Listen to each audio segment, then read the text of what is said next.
ಶಬರಿಮಲೆ ಅಯ್ಯಪ್ಪ ದೇವಸ್ಥಾನದ ಚಿನ್ನ ಕಳವು ಪ್ರಕರಣಕ್ಕೆ ಸಂಬಂಧಿಸಿದಂತೆ ಇಡಿ ಅಧಿಕಾರಿಗಳು ಬಳ್ಳಾರಿ ನಗರದಲ್ಲಿ ದಾಳಿ ನಡೆಸಿದ್ದಾರೆ. ನಗರದ ರುದ್ದಂ ಚಿನ್ನಾಭರಣ ಅಂಗಡಿಯ ಮೇಲೆ ದಾಳಿ ನಡೆಸಿದ 5 ಅಧಿಕಾರಿಗಳು ದಾಖಲೆಗಳ ಪರಿಶೀಲನೆ ನಡೆಸ್ತಾ ಇದ್ದಾರೆ.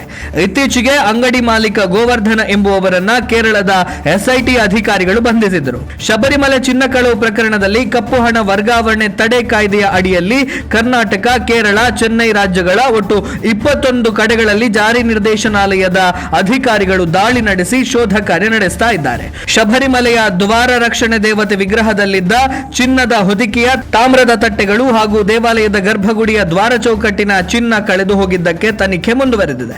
ಕೇರಳ ಪೊಲೀಸ್ ದಾಖಲಿಸಿದ ಎಫ್ಐಆರ್ ಆಧಾರದಲ್ಲಿ ಇಡಿ ಇತ್ತೀಚೆಗೆ ಪ್ರಕರಣ ದಾಖಲಿಸಿ ಶೋಧ ನಡೆಸ್ತಾ ಇದೆ.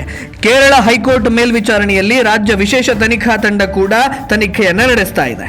ಚಿನ್ನ ಕಳವಿನ ಪ್ರಮುಖ ಆರೋಪಿಯಾಗಿರುವ ಉನ್ನಿಕೃಷ್ಣನ್ ಪೋಟಿ ಅವರ ಬೆಂಗಳೂರಿನಲ್ಲಿರುವ ಸ್ಥಳಗಳಲ್ಲಿ ಅಲ್ಲದೆ ತಿರುವಾಂಕೂರು ದೇವಸ್ವಂ ಮಂಡಳಿಯ ಮಾಜಿ ಅಧ್ಯಕ್ಷ ಎ ಪದ್ಮಕುಮಾರ್ ಅವರಿಗೆ ಸಂಬಂಧಿಸಿದ ಸ್ಥಳಗಳಲ್ಲಿ ಇಡಿ ಅಧಿಕಾರಿಗಳು ಶೋಧ ನಡೆಸ್ತಾ ಇದ್ದಾರೆ.